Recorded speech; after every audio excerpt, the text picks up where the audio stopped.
Hey Prime members, you can binge 8 new episodes of the MrBallen podcast 1 month early and all episodes ad-free on Amazon Music. Download the Amazon Music app today. There are few stories that are as difficult to comprehend as the one I'm about to share with you today. How anyone could allow something like this to happen is just beyond me. This episode is not going to be gratuitously violent, however, it is going to be highly disturbing. As such, viewer discretion is advised. But before we get into today's story, if you're a fan of the strange, dark, and mysterious delivered in story format, then you come to the right podcast because that's all we do. And we upload twice a week, once on Monday and once on Thursday. So if that's of interest to you, please offer to mount the 5-star review button's brand new 75-inch TV to their wall. But when you do, purposefully miss all of the studs. Also, please subscribe to the MrBallen podcast wherever you listen to podcasts so you don't miss any of our weekly uploads. Okay, let's get into today's story. I'm Dan Taberski. In 2011, something strange began to happen at a high school in upstate New York. A mystery illness, bizarre symptoms, and spreading fast. What's the answer? And what do you do if they tell you it's all in your head? Hysterical, a new podcast from Wondery and Pineapple Street Studios. Binge all episodes of Hysterical early and ad-free on Wondery Plus. Rachel Berkheimer was born on January 16, 1984 in Everett, Washington, which is a city that is located 25 miles north of Seattle and sits on the banks of the Puget Sound, which is a large inlet of the Pacific Ocean. At the time of her birth, Rachel's parents, Bill and Denise, already had one child, a daughter named Megan, and so when Rachel arrived, they decided their family was complete. Initially, there was some concern that Rachel could have some health issues because by the time she was 2.5 years old, she still was not talking, and so her parents were concerned she could be deaf. But shortly after they went to a specialist about her hearing, Rachel would say her first words, and then from that point onward, her parents could not get her to be quiet. As a youngster, Rachel had a huge imagination. In preschool, she would pretend her fingers were imaginary friends and she would speak to them during class, often getting in trouble because of this. She also had a prized collection of troll dolls, who she gave very intricate backstories to. By the time Rachel was in grade school, she had developed a keen sense of humor. Specifically, she had the gift of mimicry. She could basically become any of her friends or her family members, and everyone thought it was really funny. In addition to her bubbly personality, Rachel was also a very gifted athlete who was always one of the very best players on her basketball, soccer, volleyball, or track team. All this despite growing to be only 4 foot 11 inches tall. Speaking of her smaller stature, even though she was not self-conscious about it, Rachel did wear 4-inch platform shoes virtually everywhere she went, including just going out to the mailbox. In high school, unsurprisingly, Rachel became very popular. Her father joked that he was her answering machine because her many friends would call the house day and night looking for her. But despite this abundance of friends, Rachel took all of her relationships very seriously. She never forgot anybody's birthday, and she would even sometimes send out these random cards that weren't even on birthdays to her friends and to her family members, just telling them how much she loved them. By 2001, when Rachel was 17 years old and in her 3rd year of high school, it just seemed like she was this amazing person who was destined to live a totally charmed life. However, this would not last. Of all of her friends, Rachel's best friend was an 18-year-old boy named Corey Haynes. She had met him when they were young, and they had quickly become soulmates, at least according to their families. However, their relationship was not a romantic one. It was more of a brother-sister style relationship. They spent nearly all of their time together, and in the rare times they were not together, they could always be found speaking on the phone. In the summer following Rachel's 3rd year of high school, Corey was riding in a car with 3 other students from his and Rachel's school. Rachel was not with them. And at some point, the driver of the vehicle lost control of it and started to flip off the road. And when it finally came to a stop 100 feet away from the road, Corey and one of the other student passengers, a 17-year-old named Levi Whiting, were both unfortunately deceased. When Rachel heard the news about this crash, she fell apart. Not only was Corey literally her best friend in the world, but she was also very close with Levi as well. And so over the rest of that awful summer, Rachel spent most of her time crying in her bedroom, looking at pictures of her and Corey and her and Levi. Her older sister, Megan, would say that Rachel was just beyond heartbroken. It was like all of the joy and happiness that normally characterized her was just gone. Finally, that summer did come to an end, and it was time for Rachel to return to Marysville-Pilchuck High School to begin her fourth and final year. Her family hoped that finally being around some other students again would help heal her and help her move on, but unbelievably, over the course of that school year, 4 more students, all of whom were friends with Rachel, would die. There was a suicide, there was a drowning, a hit and run, and an accidental shooting. It was like the school was cursed. By the second half of that school year, Rachel, like many other students at the school, had become deeply depressed. The trauma of losing so many people close to her had just crushed her spirit. When her grades, which were normally quite good, began to decline dramatically, her parents pulled her from the high school and enrolled her in an alternative high school. They also began sending her to grief counseling. But not long after joining this alternative high school did Rachel drop out, so she did not get her high school diploma. Her parents were not happy about this decision, but they did understand their child's life had been completely disrupted in a catastrophic way over the past year. I mean, the trauma she had experienced already as this young person was more than what most adults would experience in their entire lifetime. And so they honored their daughter's decision to drop out, and they just gave her some space to try to figure out what she wanted to do next. After dropping out of school in the spring of 2002, Rachel got a job at a local pizza and pasta shop in town, but after only a couple of months, she quit. She did pick up some hours babysitting that summer, but for the most part, she spent her time just sitting in her room, alone and sad. Then one day, her father looked at the family's phone bill and saw it was significantly higher than normal. When he reviewed all of the individual charges, he saw there was one that really stood out to him. There were dozens and dozens of collect calls that had been placed from an inmate at a correctional facility. When he confronted his daughter about these calls, she would tell him that yes, she was speaking to an inmate at a correctional facility, and his name was John Anderson. He was 20 years old. He went by Diggy, that was his nickname, and that she and Diggy were in this sort of new romantic relationship. She told her father that she had met Diggy a year earlier at a high school party. This was before he was sent to jail on drug and burglary charges. And he had been very interested in her at the time, but she wasn't interested in him. Despite the rejection, though, Diggy continued to pursue Rachel well after this party, but it wasn't until a year later, when she had dropped out of high school, that she finally decided to give him a shot. Rachel would tell her father that Diggy, despite being a convicted criminal, was very misunderstood. He was actually a very nice guy who just had a troubled past, and that was why he kept getting in trouble with the law.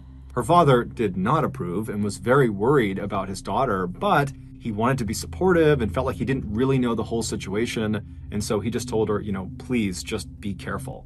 Not long after this father-daughter talk, Diggy got out of prison, and so Rachel, who had spent the better part of the last year shut up in her room, was now suddenly going out all the time to see him and his group of friends. It's important to understand here that Diggy and his group of friends were in reality just a group of petty criminals and drug dealers for the most part. However, they thought of themselves as a full-fledged, organized criminal gang, and they were very proud of it. And they even referred to themselves as the Northwest Mafia, and Diggy was very clearly their leader. Quickly, it became apparent to Rachel's family that a big part of, quote, spending time with Diggy and the Northwest Mafia was partying and doing drugs and drinking alcohol. And so naturally, the parents were very concerned for their daughter, who they felt was really starting to go down the wrong path in life. So over the next couple of months, Rachel's parents and her sister all tried to gently convince Rachel to stop spending so much time with Diggy and his crew because they were a totally bad influence on her. But Rachel was adamant that Diggy and his crew was making her happy, and that right now that was what she needed, that she needed to be around them, that they were really just awesome people, and that you got to trust her. And her family, they didn't trust her. They felt like, maybe she's going through a phase where she wants to date, a bad boy. They didn't really get it, but they also didn't have a way of getting through to her. It seemed like she was just convinced this is what she needed to be doing now, and so they just were kind of at a loss. Then, one day, it seemed like everything had just magically fallen into place. It was on a sunny morning in late July of that year. Rachel's father was outside working on his garden when his daughter, Rachel, suddenly appeared looking happier than she had in a long time. Bill smiled back at her and was like, "What's going on? Why are you so happy?" and she would tell him that she had a plan. She was going back to school and she was going to become a medical technician. And she was just absolutely beaming as she's telling him this news. When she was asked what had brought about this incredible change, she explained that she had recently made a new friend who was encouraging her to do this. She said his name was Maurice Rivas. He was 18 years old like she was, and he was a part of the Northwest Mafia. She told her dad that she had previously interacted with him when she first started seeing Diggy a few months earlier, but she had never really had a real conversation with him. She'd only just kind of waved and said hi whenever they were at gatherings together. But a few days earlier, when she was at a Northwest Mafia party, she and Maurice just kind of happened to find themselves alone, and so they struck up a friendly conversation. And during that talk, Maurice confided in Rachel that he was actually really unhappy and he wanted to leave the Northwest Mafia and he wanted to go back to school since he had actually dropped out of high school as well. And when Rachel heard him say this, she had an epiphany. She realized she felt exactly the way he did. She didn't like being in the Northwest Mafia. She didn't even know why she was in the Northwest Mafia. She didn't know why she was seeing Diggy, and it was like it all clicked for her. And so she confided in Maurice, this guy who she barely knew. She said, you know what? I feel the same way. I don't want to spend time with these people. I want to go back to school. And so this random conversation they had at this party really immediately bonded them together. It was like they both had been harboring this deep, dark secret, but now only with each other, they could discuss it openly. And it was very liberating for them. And so by the end of this first real conversation they had, the pair had promised each other that they were going to get out of the Northwest Mafia, they were going to go back to school, they were going to clean up their acts, they were going to fix their lives, and they were going to do it together. They were going to support each other and have each other's back. Rachel would even joke with her father that they were already talking about when they went back to school that they would go to senior prom together, although she assured her dad that their relationship was totally platonic. This was not a romantic thing. Bill, her father, had no idea what to say. This was literally the best case scenario. It was the thing her family had been hoping for over these last several months, and it seemed like it was finally happening. And so he told Rachel he was so proud of her. He gave her a big hug and said, look, if you need anything, just let me know. And Rachel smiled and she gave him a hug back, and then she turned around and skipped back inside the house. And sure enough, over the next 2 months, Rachel did act very differently. She started very intentionally getting her life back together. She started spending more time at home with her family, and she started going to church with her mom, and she also began reconnecting with some of her older high school friends who had always been a positive influence on her. And so by September of that year, Rachel did seem like she was more or less back to her old happy self. Except there was one element of her life, of her old life, so to speak, that she was not able to shake. And that was her relationship with Diggy. She just could not end it.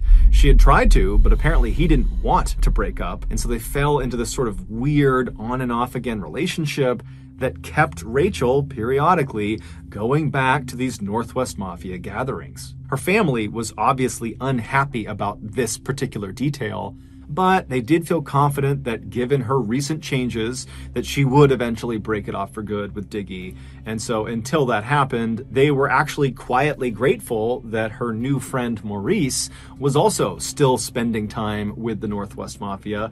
He too was kind of struggling to fully break contact with them. And so the family was thinking, well, yeah, they do need to leave, but for the time being, when they're at these gatherings, at least they'll have each other. On September 23rd of that year, Rachel was invited to a Northwest Mafia get-together, and she did agree to go. Before she left her house, she did not give her family very much information about what she was doing or where she was going. All they knew was that apparently she was going out to see some friends. And so that night, when Rachel did not come back home, her family was definitely concerned about her, but they assumed she must have made plans to stay out at this friend or friend's house for the night.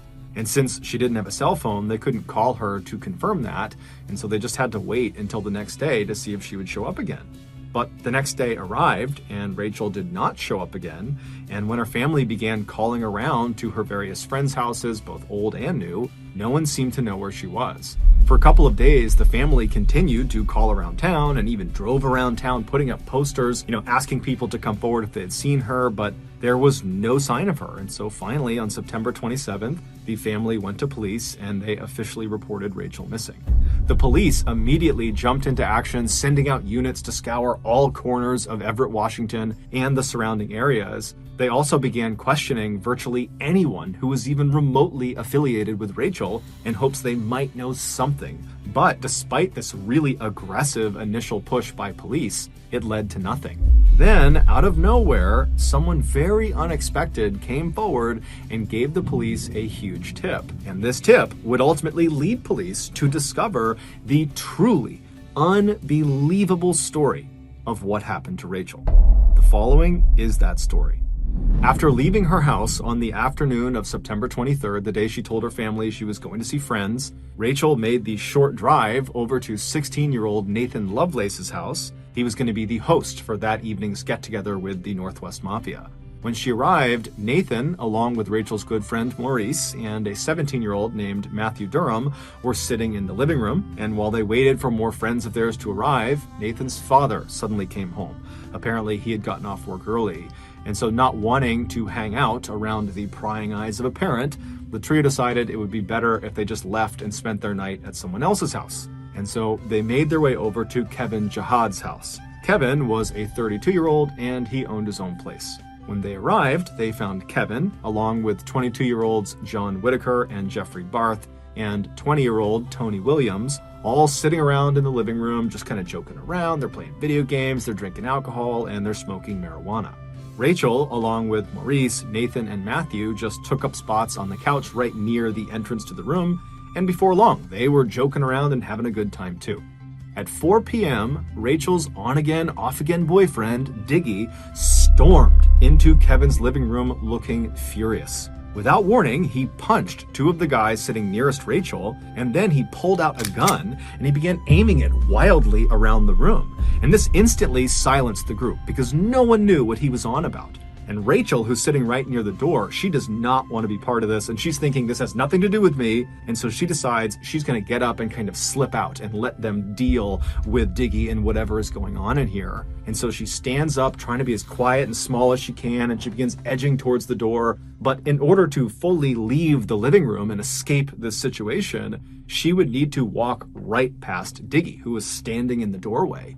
And as she got closer to him, about to make that move out of the room, Diggy seemed to notice her, and he put his gun down, and he turned to face her, and then he turned his whole body, so he was squared up with Rachel, as if he was getting ready to fight her. And then Rachel just kind of tried to make herself as small and as timid as she possibly could, and she tried to just slip past him, but right as she did, Diggy reached out with his left hand, and he grabbed her scalp, he grabbed her hair, and then he wound up and he blasted her in the face with his right hand, and then with his left, he kind of chucked her back into the room she had just tried to escape from. And then the worst night of Rachel's life would begin. If you're listening to this podcast, then chances are good you are a fan of the strange, dark, and mysterious. And if that's the case, then I've got some good news. We just launched a brand new strange, dark, and mysterious podcast called MrBallen's Medical Mysteries. And as the name suggests, it's a show about medical mysteries, a genre that many fans have been asking us to dive into for years, and we finally decided to take the plunge, and the show is awesome. In this free weekly show, we explore bizarre, unheard-of diseases, strange medical mishaps, unexplainable deaths, and everything in between. Each story is totally true and totally terrifying. Go follow MrBallen's Medical Mysteries wherever you get your podcasts, and if you're a Prime member, you can listen early and ad-free on Amazon Music. Divorced, beheaded, died. Divorced, beheaded, survived. We know the 6 wives of Henry VIII as pawns in his hunt for a son, but their lives were so much more than just being the king's wives. I'm Arisha Skidmore-Williams. And I'm Brooke Ziffrin. And we're the hosts of Wondery's podcast, Even the Royals. In each episode, we'll pull back the curtain on royal families past and present from all over the world to show you the darker side of what it means to be royalty. We rarely see Henry VIII's wives in their own light, as women who used the tools available to them to hold on to power. Some women won the game, others lost, but they were all unexpected agents in their own stories. Being a part of a royal family might seem enticing, but more often than not, it comes at the expense of everything else, like your freedom, your privacy, and sometimes even your head. Follow Even the Royals on the Wondery app or wherever you get your podcasts. Go deeper and get more to the story with Wondery's top history podcasts, including American Scandal, Legacy, and Black History for Real. As soon as she hit the floor in that room, she tried to scramble back to her feet, but before she could, she was getting punched and kicked by Diggy and several other of her friends who had just been sitting in the room joking around with her, and then the others who were in the room who were not actively participating in beating her, which included Maurice Rivas. They sat there idly doing nothing while Rachel screamed for their help. When her screams got so loud, Diggy was concerned the neighbors would hear her. One of the idle onlookers in the room, 20-year-old Tony Williams, simply turned the music up to drown her screams out. After a few horrible, violent minutes, Diggy told the others to stop. At which point, he reached down and he grabbed Rachel's hair again and dragged her out of the room, and then he dragged her across the kitchen floor and through a door that led into the garage. Once she was inside the garage, he jammed a dirty sock into her mouth and he covered her mouth over with duct tape, and then he bound her wrists and her body with rope, and then once he was certain she could neither make any noise or go anywhere, he pushed her over so she was laying on her side all bound up, and then he just left. He went back into the house and back into the living room with the others. What Rachel was not aware of was this entire night was a setup. Diggy was furious with her, most likely due to a combination of rage that she had tried to break up with him and just jealousy that she was now showing affection to other men in the group, such as Maurice and a few others. And so Diggy had ordered the other members of the Northwest Mafia to help put her in her place. It was unclear exactly what he meant by this, but all of the Mafia members knew this meant physically harming Rachel in some way, and they agreed to it. Originally, the plan had been to lure her to Nathan's house under the false pretenses of just a normal night hanging out with some friends, and then at some point, Nathan, Matthew, and her close friend Maurice would abduct her and bring her to Diggy for whatever else he had planned for her. But Nathan's dad had come home early before they could enact their plan, and so when that happened, Nathan had to sneak off and privately call Diggy and ask what to do next. And Diggy, who was totally frustrated by this, just said, you know what, bring her to Kevin's house and we will all deal with her when she gets here. So when Rachel sat down on the couch in Kevin's house next to Maurice and her other friends, who she thought she was just enjoying a fun night out with, in reality, they were all acting. They were trying to act like this was just another night and kind of get her off guard so that when Diggy came storming into the room pretending to be mad, which was the sign, they would all attack her. But now that the plan had worked and Rachel had fallen into their trap and had gotten badly beaten up and was restrained and helpless in the garage, Diggy didn't have a plan for what they were going to do next. So instead of doing anything, the 8 guys who had just beaten up and restrained Rachel just simply went back to doing drugs and drinking and playing video games in the living room. Then, a few hours later at 9 p.m., Kevin's girlfriend, Trissa Connor, she came home, and when she did, she entered the house through the garage. And when she saw Rachel laying on the ground, restrained, badly beaten up, her left eye is totally swollen, she ran over to her because, one, she actually didn't know who Rachel was. So this is just a random girl in her garage that's beaten up and restrained. And so she runs over to her, she rips the tape off of her mouth, she pulls the sock out, and right away, Rachel is pleading with her to let her go, she won't tell anyone, and Trissa is totally confused because she really has no clue what's going on. She was not a part of the plan to harm this girl, and so Trissa just instinctively runs into the house. She does not make any contact with the guys in the living room. She goes straight into the kitchen and she gets a knife, and then she runs back into the garage and she begins cutting through all of Rachel's restraints to free her. But before she could finish the job, Diggy apparently had heard the commotion of Trissa coming in and heard her running around the house. And so Diggy comes storming into the garage. He sees what Trissa is doing. He runs over and he grabs her hands and he physically stops her from freeing Rachel. And then he threatens Trissa that he's going to harm her if she lets Rachel go. And so Trissa, amazingly, at this point, despite clearly seeing something very bad is happening to this girl, instead of continuing to try to fight this and figure out what's going on and maybe try to help this girl, she just gets mad at Diggy and says, I don't want this in my house. What are you doing? I don't want this girl in my house. You know what? I'm going to call the cops if you don't get rid of her. Meaning, I don't care what you do with her, but I don't want this in my house. I don't want to be involved with whatever this is. And then she promptly begins to leave Rachel alone with Diggy. She starts walking away, and Rachel, she's heartbroken. This was her way out. She was about to be let go, and now Trissa is leaving her behind. And so Rachel's begging her to come back. Please, you gotta let me go. But Trissa didn't listen. She walked into the house and shut the door behind her. And then Diggy, who was still in the garage, he just immediately turned around. He tied Rachel back up. He stuffed the sock back in her mouth. He taped her shut. And then he went right back into the house and shut the door, leaving Rachel all alone again. But a few minutes later, Diggy would come back, this time with John Whitaker, and the two of them would show up with this black duffel bag, this huge bag. And they walk over to Rachel, who's now whimpering in the corner. She'd kind of pushed herself to the side. And they lifted her up and they forced her small body into this black bag, and then they zipped it shut.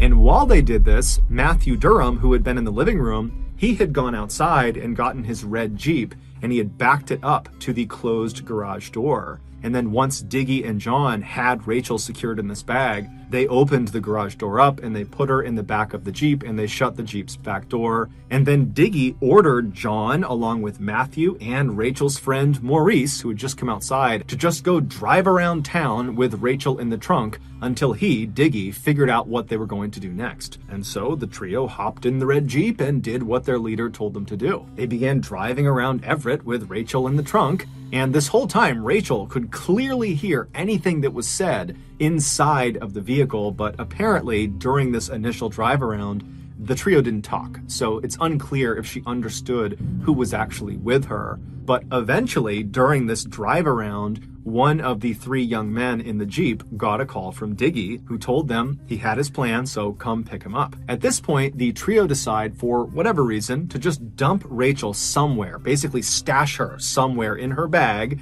and go pick up Diggy. And then once they had Diggy, they would go back, they would get Rachel, and then they would figure out what they were going to do. They'd hear the plan that Diggy had in store. And so Matthew drove the red Jeep about 10 miles north of Everett to a quiet cul-de-sac in this suburban neighborhood. And then once the Jeep was stopped, Matthew and Maurice got out and they went around to the back of the Jeep, they opened it up, and they pulled Rachel out of the trunk and they walked her over and put her behind some big tree on someone's front property. Now, it's nighttime, this was not a well-lit up area, and so they thought by putting her behind this tree, she'd be out of sight of the road and, no one would see her. And they also decided that one of them would need to stay back and guard her to make sure she didn't escape or that nobody did accidentally find her. And they decided Maurice would be the one who would stay back and do that.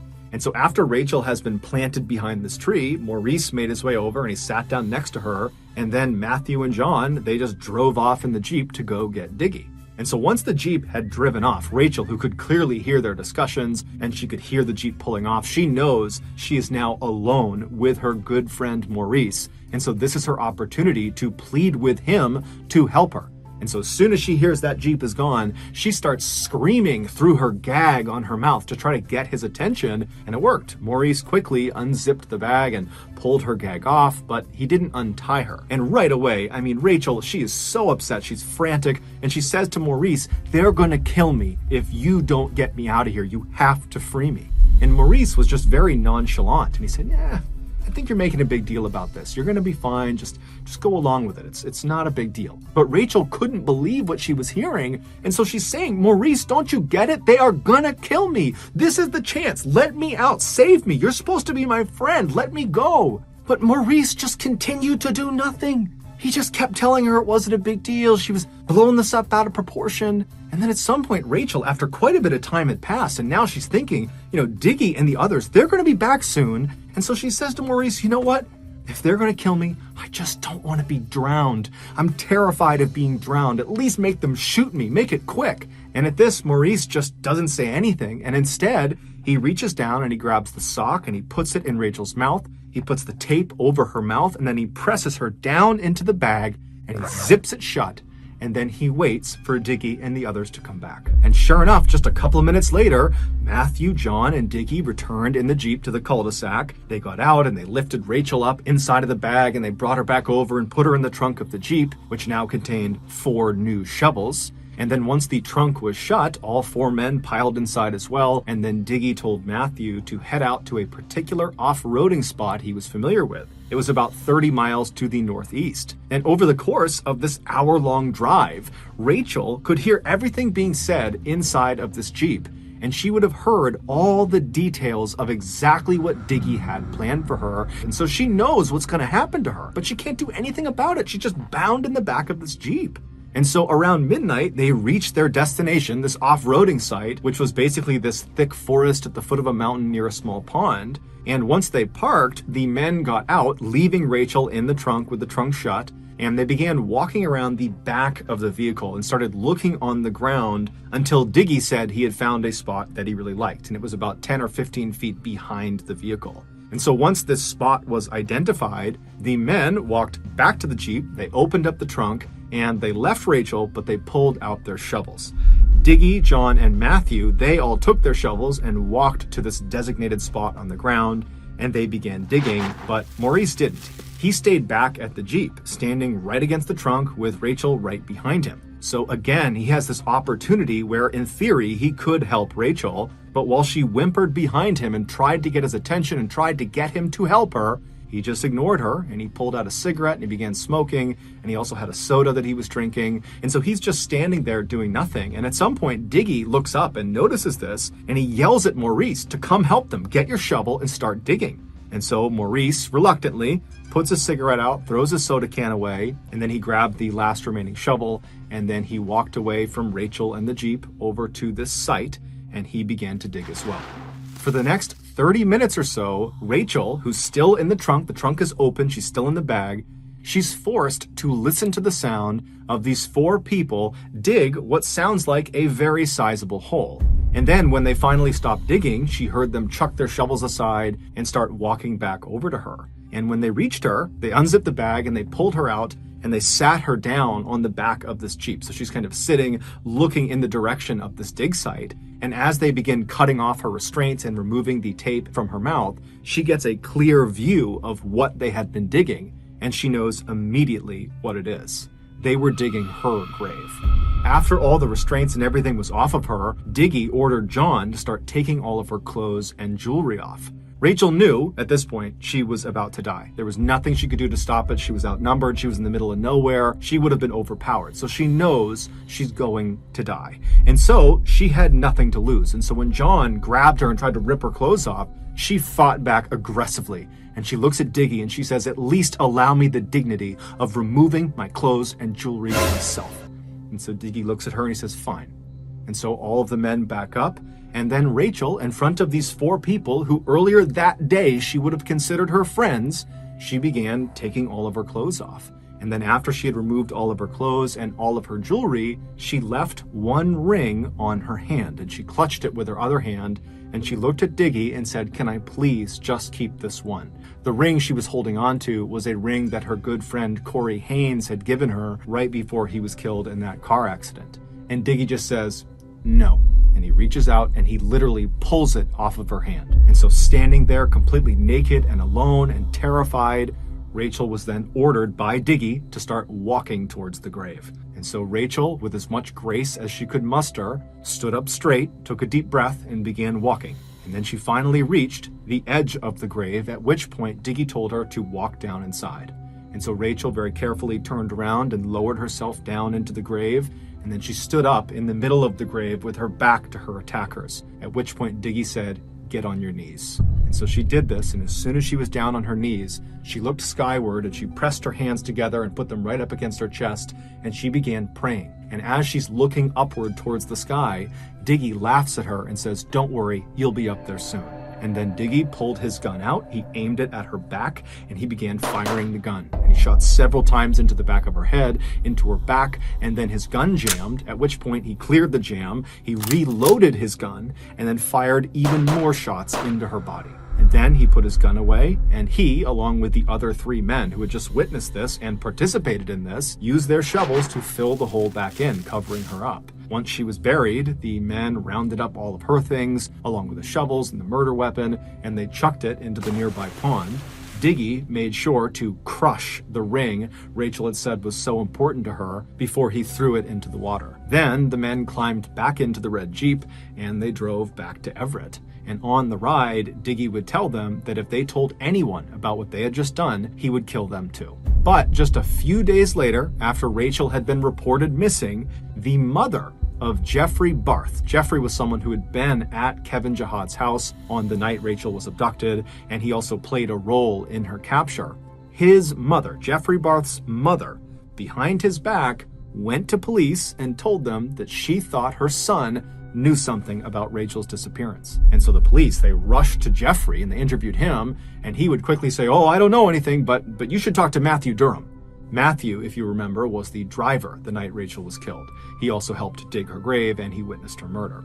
And when police spoke to Matthew, at first he refused to speak and tried to act tough, but when the police ratcheted up the pressure, he cracked and he told them everything, including where to find Rachel's body. And as soon as it became clear the police had Rachel's body, every other member of the Northwest Mafia who had been involved in Rachel's murder rushed to speak with the police because they were all trying to save themselves by blaming the other people in the group. And so that is why we have such a clear picture of exactly what happened to Rachel in her final moments, because those responsible told the police everything. During their trials, all 8 of the accused Northwest Mafia members were smug and did not take responsibility for their actions. But the worst of all of them by far was Diggy. During his trial, he smiled, and he even repeatedly turned around to look at Rachel's family so he could laugh at them and wink at them. Ultimately, all 8 of the accused were found guilty of various charges ranging from rendering criminal assistance all the way up to first-degree murder. 16-year-old Nathan Lovelace, whose home was supposed to be the site of the kidnapping, was sentenced to 116 days in jail. 20-year-old Tony Williams, who turned the volume of the music up to drown out Rachel's screams, and who also got the duct tape for Diggy when he was restraining Rachel in the garage, he received slightly more than 9 years in prison. 22-year-old Jeffrey Barth, who played a large role in subduing and kidnapping Rachel, and whose mother had gone to police and tipped them off about what had happened, he received 10 years in prison. 18-year-old Maurice Rivas, who was Rachel's closest friend in the group and who had pledged to support her and have her back as they got their lives together, he was sentenced to nearly 26 years in prison for assisting in Rachel's abduction and helping dig her grave. 17-year-old Matthew Durham, who drove the Jeep that carried Rachel to her death and who also helped dig Rachel's grave, he received 26 years in prison. 32-year-old Kevin Jihad, who was determined to have masterminded the finer details of the abduction and the murder, he was sentenced to nearly 37 years in prison. 22-year-old John Whitaker was sentenced to life in prison for being directly involved in the entire abduction and murder process. And 20-year-old John Diggy Anderson, the leader of the Northwest Mafia and Rachel's ex-boyfriend, he was also sentenced to life in prison for his role in her murder. Throughout Rachel's horrible ordeal, there were many people who could have stepped in and stopped what was happening to her, most notably Trissa Connor, who was Kevin Jihad's girlfriend and who found Rachel tied up in the garage, and Maurice Rivas, who was alone with Rachel in that cul-de-sac and could have easily freed her, but didn't. As a result of these heart-wrenching details, Rachel's family and their legal team worked very hard to pass a bill called SHB 1236. This bill makes it a criminal offense in America if you do not summon assistance for a person that has suffered substantial bodily harm. They are hoping this will save at least one person from suffering unnecessarily. Today, the Berkheimer family is still grieving the loss of their Rachel. However, her father, Bill, takes solace in a particular photograph the police showed him. After Rachel's gravesite was discovered and her body was removed from it, the police took a photo of the grave itself. And in this photo, you can see an imprint in the soil of Rachel's hands where she fell after she was shot. And it looks like her hands were pressed together near her chest, meaning she was likely praying in her final moments on Earth. And Bill likes to believe that means she was at peace when she finally died.